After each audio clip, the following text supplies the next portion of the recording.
Okay, these are our notes on adding and subtracting decimals. Okay, to add decimals, line up the decimal points, then add the digits that are in the same position. So here's our first example.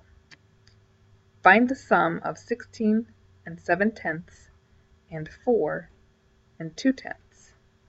First thing you need to do is estimate. So I rounded 16 and 7/10 up to 17 and 4 and 2/10 up to 4. So if you add those together, my estimation would be about 21.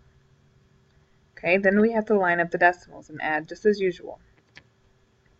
So we line up our decimals and go through adding just as usual. 7 plus 2 gives me 9. 6 plus 4 gives me 10, carry the 1. 1 plus 1 gives you 2. And then you just drop down that decimal. Okay? For our step 3, then, we need to check and make sure that your answer makes sense. Check the reasonableness of your answer. So we got 20.9, or 20 and 9/10 is our answer, very close to 21. So that would make sense. We may have, if you had made a mistake and you put the decimal in the wrong spot, then this is where you would have caught it. Okay, maybe you put it behind the 9 and your answer was 209. That doesn't make sense. And if you estimate it beforehand, then you'll double check it. Say, oh, my answer is wrong. Okay, going on for example number 2. Find the sum of 35 and 14 and 32 hundredths. Here's our estimating again. We didn't change 35, but I rounded 14 and 32 hundredths to 14. Okay, and my estimation will be 49 then. So I line up those numbers. I add in some zeros behind the decimal. Those are called annex zeros, which we'll talk about in just a minute. But 0 plus 2 gives me 2. 0 plus 3 gives me 3. 5 plus 4 gives me 9. 3 plus 1 gives you 4. Is this a reasonable answer? Yes, it is, based off my estimation. Okay, going on to subtracting decimals. To subtract decimals, line up the decimal points just as you do in addition, then subtract the digits in the same place value. You may need to use annex zeros at the end of a decimal to be able to subtract, and that sometimes you could use them before the decimal, or before the whole number, to be able to subtract. What annex zeros are zeros that you add in to the number, but it doesn't change the value of the number. So here we've got 2 and 1/10. I can add on a bunch of zeros after that 1, and it's still 2 and 1/10. It doesn't change the number.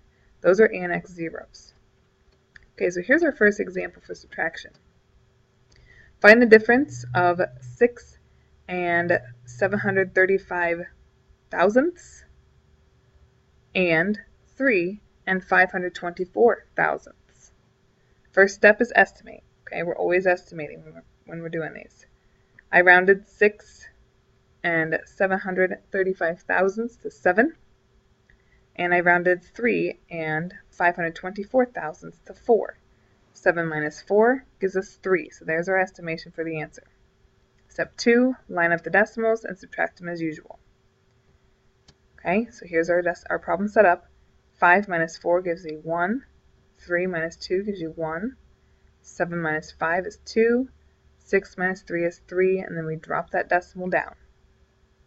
Okay, let's check the reasonableness of our answer. Our estimation was 3, and our answer was pretty close to 3. So our answer is a reasonable answer.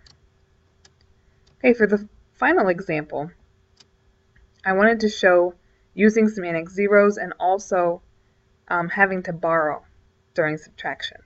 So you're going to find the difference of 15 and 5/10 and 7 and 28 hundredths. Estimate 6, I rounded 15 and 5/10 to 16 and 7 and 28 hundredths to 7, so I estimated my answer to be about 9.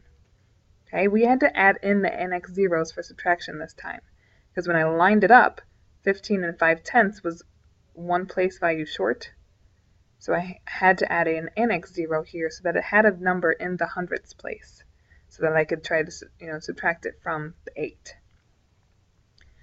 Okay, and then same with here in the front. Okay, I needed a number in the tens place, so I added an annex 0. Doesn't change the value of either of these numbers. Okay, so then we'll subtract. 0 minus 8 you cannot do, so you have to borrow from the 5 to make it 10. 10 minus 8 gives you 2. 4 minus 2 gives you 2. 5 minus 7 I cannot do, so I had to borrow from the 1 to make it 15 minus 7, which is 8, and then drop down the 0. Or drop down the decimal to make it 8 and 22 hundredths. Looking back at my answer for reasonableness, checking for reasonableness, my estimation was 9 and my answer was 8 and 22 hundredths. A little bit different, but had I put the decimal in the wrong spot, it would have been like 82 and 2/10, and that would have told me that my answer was incorrect. Okay, so it's a little bit off of my estimation, but it doesn't matter. It's not that far off to make it incorrect. If you think it might be a little bit off, you can double check your work, but it's not that far off to be incorrect. Okay, I want you to do 2 practice problems on your own. Okay, and write them in your notes. So when you come up and show me your notes after you've written, fill all these out, I want you to have these 2 problems completed. Find the sum of 22 and 79 hundredths and 8 and 5 tenths. In your work, I want you to show me an estimation and show me your work. So show me all your math work. And then I want you to do a second problem. Find the difference of 25 and 6 tenths and 8 and 24 hundredths. Again, show me your estimation and show me your work. Okay, this is the end of that note, the notes for this section. Please watch the video again if you need to fill in any of those blanks in your notes. Or feel free to watch them as many times as you need. That's why these notes are great. You can watch them as many times. Okay, when you are finished filling out the notes, please bring me your notes to show me your answers.